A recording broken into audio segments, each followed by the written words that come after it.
There is one change that changes everything. In 1962, a professor of communications did a study of why things become popular, why things gain traction in the culture. His name was Dr. Everett Rogers, and his study, the seminal study that he published in 1962, was called The Diffusion of Innovation. And basically what he did was he did a statistical survey of how people adapt to technological change.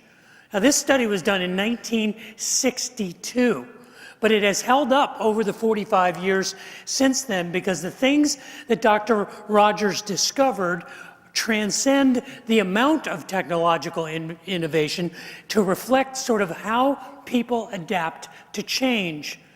What Dr. Rogers discovered was that the population fits in a perfect bell curve when it comes to adapting to change, and about half of the population finds change something that is easier, and half the population finds change to be something that is more difficult.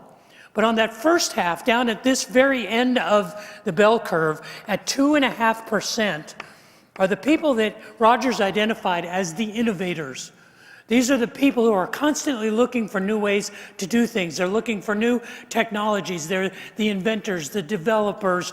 They're the people who are pushing the boundaries. That's only 2.5% of the population. So if you look at a group of about 100 people, between 2 and 3 people would have this hunger for change, this pursuit of change. They're constantly looking for it, only 2.5%. The next group is a group that Rogers coined the name early adopters. These are not the inventors or the innovators. These are the people, though, who just went out and bought their iPhone 10 the first day that it was for sale. They are the people that embrace new technology or new designs or new ideas fairly easily. They account for about 13.5% of the population. About 16%, about 16 out of 100 are what you would call people who are eager to change, who pursue change. This 34% are what he called the early majority. These are people who eventually come around. They're people who work their way into the technology. They adapt, they change. Eventually, they move into a place where they embrace it. Maybe a few months, it may be a few years, but eventually it becomes a part of their life. And what he suggested was that if a product brought to market can capture the first 50% of these people, it has a great chance of succeeding. But the hardest part are the second half. The second half are the 34% that he calls the late majority. These are the people who fold their arms and go, what's wrong with my flip phone? My flip phone is just fine. This texting thing is a fad. Nobody's going to really be doing that for long. What is Twitter? Why am I doing something that's named for a bird? That Facebook thing doesn't make any sense. But eventually, they get forced into accommodation. Then the final 16% are the people that take the most energy to bring on board. He calls them the laggards. I call them the curmudgeons. I call them the Amish, the Luddites. These are the people who still refuse to use email, who still refuse to have a computer, who use landline telephones, who have tube televisions in their house. I realize I'm indicting about 16% of you. People who absolutely resist change with all of their might. Now, this is a reflection of how people change and adapt to technological change, and it's held up over 45 years. These percentages still are true to this day. But it reflects not just how people adapt to change, how people adapt to technological change. It also reflects how all of us respond to change in our life. Now, we appear at different places on this bell curve depending on the nature of the change. The factors that go into the change, like, does this change require great sacrifice? Is this change forced on me, or is it something that I get to choose? The nature of the change will move us from one category to another. For example, a person who is technologically on the cutting edge may be a person who hasn't bought a new pair of jeans in 20 years. They drive the same car because they're not concerned with the social changes around them. They're focused on the technological changes. So in technology, they may be an innovator. And when it comes to style and fashion, perhaps you met these people. These are the laggards. These are the people who say, yeah, bell bottoms went out 40 years ago. It's time to stop shopping at Goodwill. Oh, you don't shop there? That's actually what you bought? So it depends on the nature of the change. It also depends on the context. How much change is going on in our life? We are more fluid when things are stable, when we're financially stable, relationally stable. Change is easier to handle. But when we're living in midair and when our relationships are changing and our finances are changing and our careers are changing, change comes with much greater difficulty. And then there's community. Community affects where we appear on Rogers' bell curve. Because if you're in a community that embraces change and encourages change and responds well to change, then it's likely that you will be too. But if you live in a community and surround yourself with people who fold their arms and say, it's never going to work, that will never happen, that will push you further toward the laggard end of the bell curve. It is possible. It is possible. And 6 weeks ago, we began a conversation about the challenges of change, that no matter where you find yourself on this chart, the change always can be challenging. And 6 weeks ago, when we started the conversation about the challenge of change, we used Ecclesiastes chapter 3, the ancient wisdom of the last great king of Israel, and from the writings that he gave us at the end of his life, his collected wisdom, which we have preserved as the book of Ecclesiastes. We've been looking at Ecclesiastes chapter 3. And today, I want to throw down the gauntlet. I want to challenge you to make the one change that changes everything. But before we talk about that, would you pray with me for a moment? Father in heaven, I would ask that the words of my mouth and the meditations of my heart would be pleasing in your sight, that you would use your words spoken by your servant and anointed by your Spirit to challenge us, to make the change that changes us and changes our families, changes our friendships, and I believe can change the world. I pray that we would be willing to embrace such a change. I pray that for myself and for my family, for all of us here. For I ask that in Jesus' name. Amen. You ever been fired? Fired from a job? Ever been let go? Ever been walked into the boss's office and handed the proverbial pink slip? Ever had the conversation where they say, well, we really like what you're doing. We like you as a person, but you can no longer work here. You're not performing up to standards, or reorganizing the company and your position is no longer viable. And have you ever been shown to your office, had everything put into a cardboard box and escorted out of the building? You ever experienced that? You ever been cut from the team? You ever had the coach say, well, you're not going to be on the varsity this year, or you're not going to start, or no, you didn't make the cut? Have you ever not gotten the second interview, not got the call back audition? Have you ever been the person who was left out? Have you ever been the person who was pushed aside? You ever had a bad breakup? You ever been rejected or abandoned? I think all of us have tasted that. All of us have experienced to some degree or another the woundedness that comes from when we are abandoned or rejected or just not picked, when we're not good enough. You ever been dumped? I've been dumped thousands of times. Oh yeah, I know what you're thinking. Oh, I can see that. That's not what I'm talking about. I'm talking about this. I'm at this place, my life's work, what I do. I take this very seriously. And when you show up on a Sunday, that's affirmation. That's you voting with your feet. Yes, I want more of this. I want to check this out. And I hear that as, I like you. So that when you don't show up, I hear that as, not so much. And then when you leave and you go somewhere else and you choose to say, this doesn't work for me anymore, I take that very personally. I've been dumped thousands of times. And very early on in my ministry, it was a very painful thing. It was not only a painful thing because I was frighteningly insecure and I wasn't sure that I should even be doing this. Why would anyone even come and listen to me teach? I don't even like the sound of my own voice. So why would anybody else show up? And in that period of insecurity, I was in a little church, and when one person left, that was 10% of our congregation. If they took their family, it was catastrophic, and I took that very personally, and it didn't matter why they left. Some of them left because they got transferred. I blamed IBM for rejecting me. Some people had children and they couldn't get back to church and their lifestyle changed. Some people got married and they said, we want to find a church that's not his or hers. Some people got divorced and only one of them got the church in the settlement. And I would take that loss very personally, as a rejection, as a wound. Do you know what that feels like? I think that's exactly what Ecclesiastes chapter 3, verse 7 is talking about. Ecclesiastes chapter 3, verse 7 says, there is a time to tear and a time to mend. There is a time to be silent, and there is a time to speak.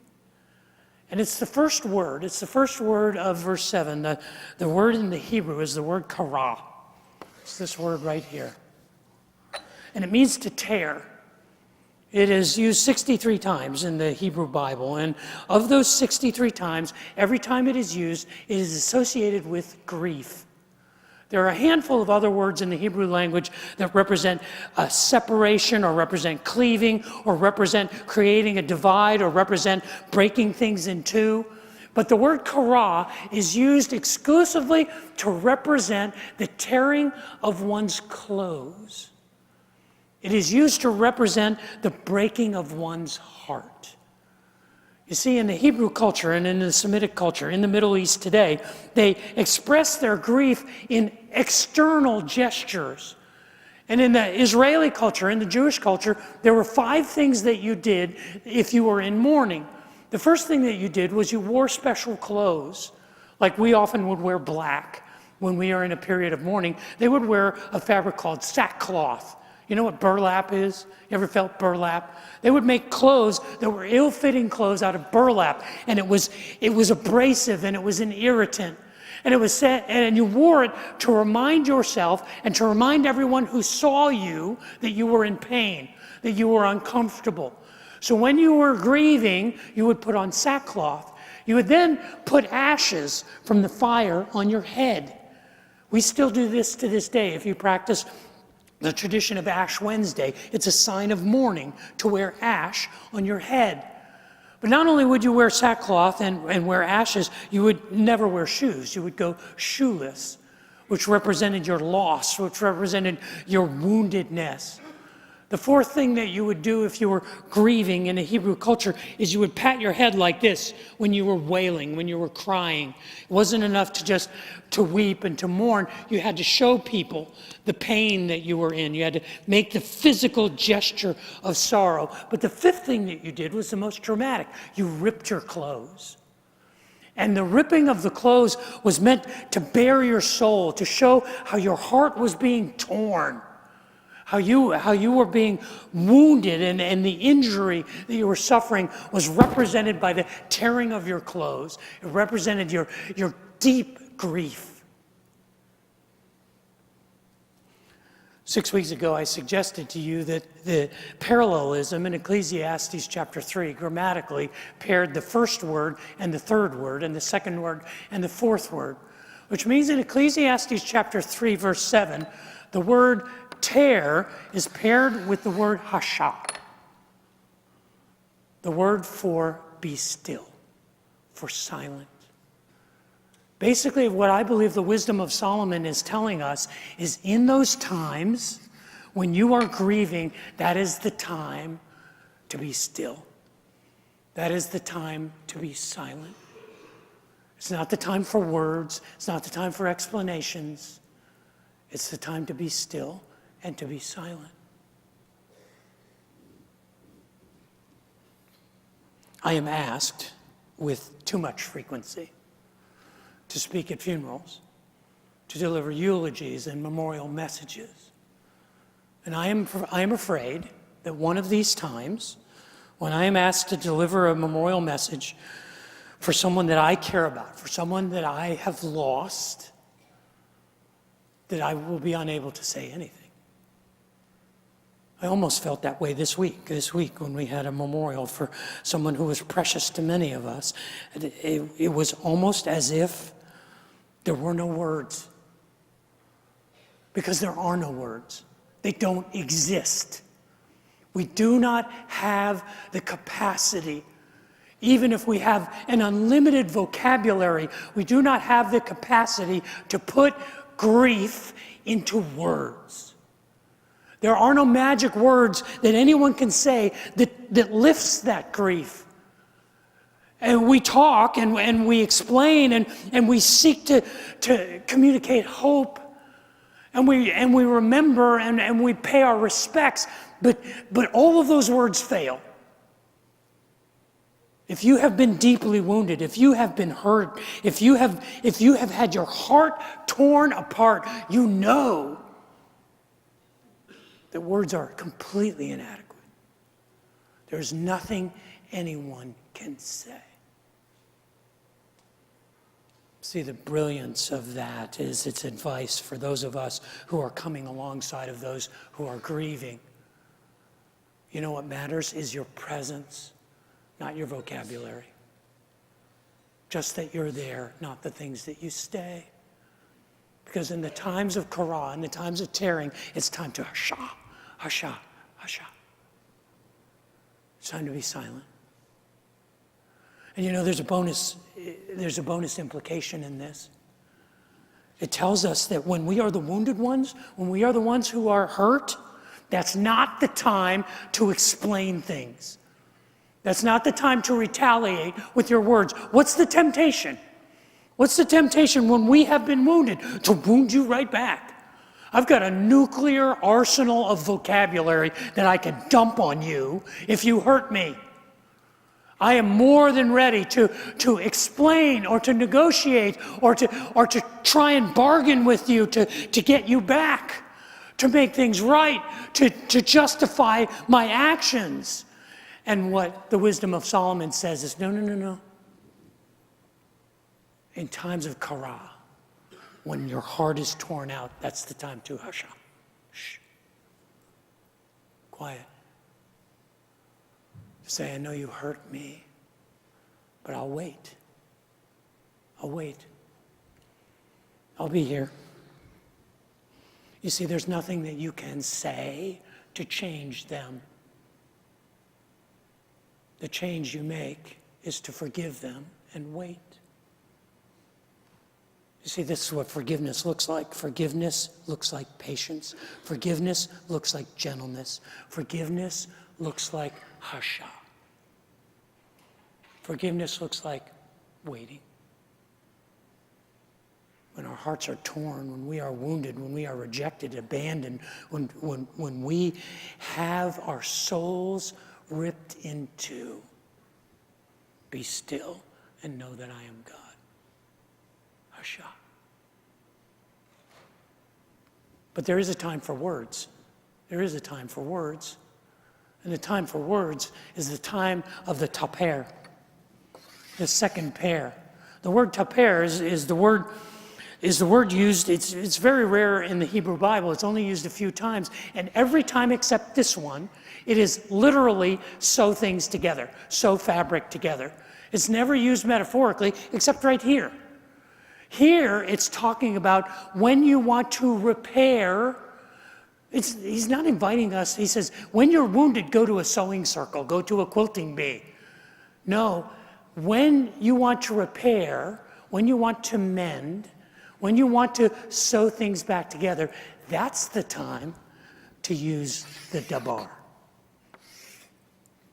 That's when you use your words. You use your words to restore. You use your words to repent. You use your words to repair. Now, you can use the wrong words. You can use the words of justification. You can use the words of explanation. You can use the words of retaliation or condemnation. But you know what the better words are? The better words are words of reconciliation, the words of repentance, the words of apology. Because when you have been torn, if you want to mend, then that's the time to use your words. You don't use your words when in the middle of the woundedness. You don't use your words to retaliate. You use your words to repair and to restore. There's a bonus implication in this. That means it's not just our words that we have to use. We have to listen to the words of others. It took me a long time to learn to accept an apology from someone who has hurt me deeply. Got a call late last year, from someone I hadn't talked to in 20 years. He and his wife were very close friends of Diane and I for the better part of a decade. In Dallas, they were kind of one of the refuge couples in my early ministry. They were young, they were hip, they were musicians. They were starting a young family like we were starting a young family. They were cool people. We loved being around with them. We spent inordinate amount of times with them. We were super close to them. They literally saved my life in ministry more than once by standing with me and saying, we believe in you, we know where you want to go, we're with you, we trust you. But our relationship ended badly. It ended in one of those ugly misunderstandings that every so often we all find ourselves in, and I didn't have the emotional bandwidth to pursue it to restoration. I just couldn't do it. I really didn't see what the big deal was. I didn't know who was to blame. The things that they were saying were deeply hurtful to me. And I didn't have the maturity. I didn't have the bandwidth. I didn't have the substance to wait it out and then say, okay, let's heal. I tried to negotiate. I tried to navigate through the chaos, but we wound up going our separate ways. And it's one of those seasons where you just chalk it up to, okay, that was good while it lasted, and now it's over. And we literally had not had any substantial communication in 20 years. And he calls me. He says, I'm going to be in Austin for a job, and I'd love to come see you. And I thought, oh no. 20 years of really angry, bitter stuff that he didn't get to say 20 years ago is going to get dumped on me when he shows up down here. He called me a week later and said, well, the job that I was going to do in Austin got canceled. And I kind of thought, oh, okay, dodge that bullet. And he said, but I'm coming anyway. I thought, boy, is he angry. Whoa, I am getting this one right in the teeth. So I said, we're not going to go to lunch. We'll meet at the office. Because I was thinking, I need somewhere where I'm safe. Because he wouldn't kill me in public. He certainly wouldn't kill me in the church. So he shows up and he walks through the door, and he's such a good-looking guy, and such a cool guy. He looks exactly the same. It's like he didn't get a day older. He's just still hip. His hair is the same. It's a little thinner, a little grayer, but he's still a cool dude. And he walked in. I'm like, hey, how you doing? How's you? They had kids I hadn't seen in 20 years. He hadn't seen our kids in 20 years. And I wanted to catch up with him, and he goes, no, stop. And I thought, oh, here it comes. And he looked at me and said, I'm sorry. I'm so sorry that got out of hand. It was our pride that got in the way, and we didn't understand what you were going through. We didn't understand the decisions that you had to make. And we blamed you for all of this stuff that was going on in our life, and I'm really sorry. Can you forgive me? It was one of the highest integrity conversations I've had in my life, where he would go out of his way 20 years after the fact to speak the words of restoration. Now, I wish I could tell you that we're best friends and everything's as it was. No, it's not. I mean, it's just kind of healed up, but you can't make up for that time, and distance. Sometimes the words don't repair the breach, but they're the words, the offer of what can I do? I'm sorry. I apologize. I'll take the blame. I'll do the heavy lifting. You see, this is what forgiveness sounds like. Forgiveness sounds like reconciliation. It sounds like restoration. It sounds like an apology. That's what forgiveness sounds like. And if we are going to be early adopters in the change that changes the world, we have to be a people of forgiveness. It took me a long time. It's taken me a long time to be able to hear that from others. I think I found it easy to apologize because I made so many mistakes. It was easy to say I was sorry. But the hardest thing for me to learn to hear was the forgiveness of myself. Because I blamed myself. I owned all of the problems. Like I said, I took all of this personally. And I had to hear God saying, no, you're forgiven. Let that go. You don't have to carry that anymore. That's why I'm convinced that in the times when our hearts are torn, it's time to listen. Ecclesiastes chapter 3, verse 7. There's a time to tear and a time to mend. A time to be silent, to be still, and a time to speak and speak up and speak out. Because that's what forgiveness looks like. Forgiveness looks like that stillness. And forgiveness sounds like restoration and reconciliation.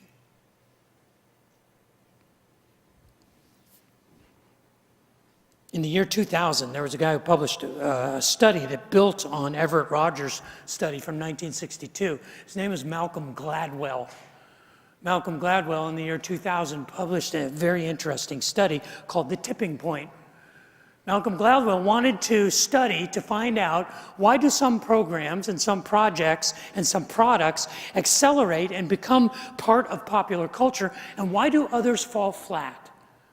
And he had a theory. After much study and research and surveys and statistical analysis, he came up with what he called the law of the few. He said in most cases when a product or a project or a program takes off and becomes part of the popular culture, it's because of this end of the spectrum of people. Because they embrace an idea, and if the right people embrace that idea, just a few people, less than 20% of the people, can take a product to market, can take an idea to the culture and popularize it. And he said there's three kinds of people that make that happen. The first kind of person is a connector. He identified connectors as people who love to share what they discover with other people. They're kind of like a social hub. They're the people. You'll know you're with a connector if you're eating a meal and they're going, oh, this is delicious, try this. Or they go to a movie and they see you and they go, oh, you've got to see it. It's the best movie ever. They're always trying to connect people. They're confident that what they are experiencing, you will like. And if you have enough connectors who are connected with your product or your program or your vision, that they become contagious. The second group that Gladwell identified are the mavens. The mavens are people who have a pathological need to help people with information. Now, they can sound kind of bossy and they can sound like, oh, I know what's best, but they're the kind of people who do their homework. They do their research. A lot of them are kind of nerdy and kind of geekish, but when they say this is the best thing, you believe it because they have the math to back it up. And if they're the people who start advocating for your program or for your product, people have a tendency to rally around these people because they find that information helpful. The third group are the persuaders. They're the salesmen. They're the people that get out and go, this is the best thing ever. You've got to try it. You need to do this. If you don't do it, it's the worst thing in the world. You're missing the greatest thing ever. They're the P.T. Barnums of the world. And just 20% of the people, Gladwell suggests, can take an idea or can take a product or can take a program and push it over the tipping point. See, I believe that the idea of forgiveness is not only an idea that can change us, it can change our relationships. I believe that it's the one change that if we make, it can change the world. Forgiveness. Accepting forgiveness, giving forgiveness is the one change that changes everything.